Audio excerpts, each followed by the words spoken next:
Assalamualaikum warahmatullahi wabarakatuh. Halo sedulur-sedulur subscriber semuanya.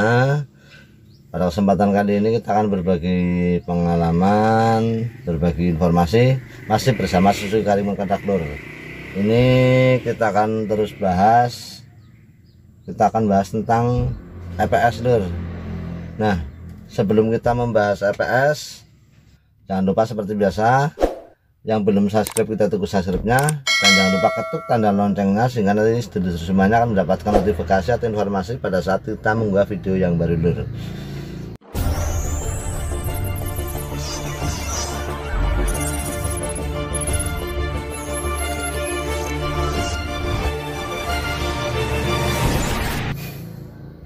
Oke lur, tentang kerusakan EPS memang sedikit memusingkan, bikin kita puyeng ketika salah diagnosa itu bisa menjadi jebol keuangannya lur. Nah, sebelum kita memperbaiki EPS, sebaiknya kita analisa dulu penyebabnya itu apa lur. Penyebabnya apakah dari EPS nya, apakah dari daya kelistrikannya, ataupun dari thermal sensornya, ataupun dari resistornya. Makanya di sini sebelum kita memperbaiki elektronik power steering, kita harus cek dulu di indikator EPS-nya lur. Bagaimana cara menentukan ini kerusakannya apa di mana? Ini bisa nanti terlihat di indikator EPS-nya lur. Cara istilahnya di-scan ya lur. Nah, di-scan ataupun untuk melihat kerusakannya di mana. Ini ada bagian yang kita lakukan jumper. Di sini nanti di indikator EPS-nya akan muncul kedipan.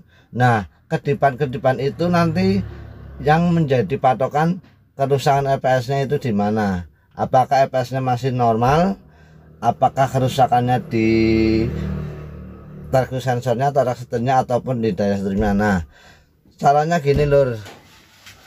Oke lur, untuk bisa membaca kedipan di indikator EPS-nya, kita harus cek ada kabel di situ di bawah dashboard, di bawah setir yang perlu kita jumper. Nah, disitulah kita bisa mengetahui untuk EPS-nya ataupun jalur EPS-nya normal atau tidak dengan bukti tanda kedipan di indikator EPS-nya lur.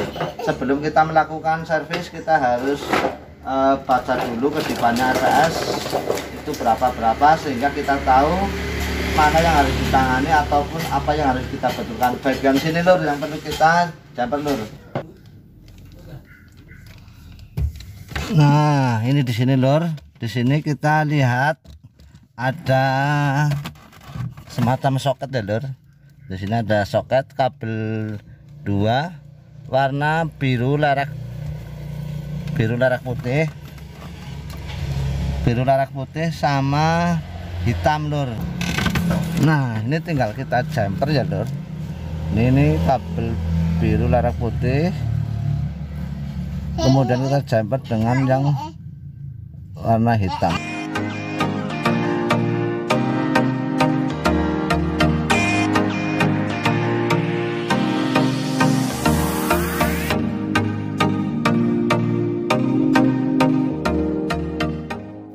Nah, setelah kita jumper, kita lihat di indikatornya, nanti akan timbul kedipan. Berapa kedipannya, itulah yang menentukan bahwa elektronik power steeringnya bermasalah atau tidak. Kita bisa lihat di kedipannya lur. Oke lur, kita setelah jumper tinggal kita nyalakan mesinnya.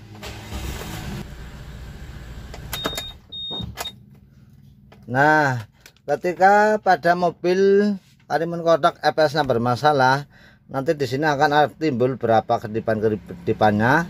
Itu nanti kita padukan dengan data yang ada di tabel.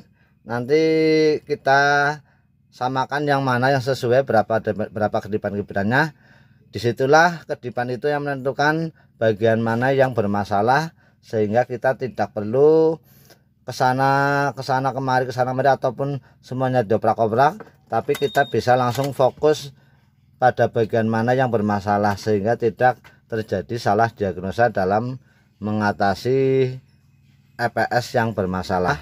Ini kedipannya menunjukkan ada tanda-tanda kedipan berapa, dan ternyata yang bermasalah adalah pada terkue sensornya lur.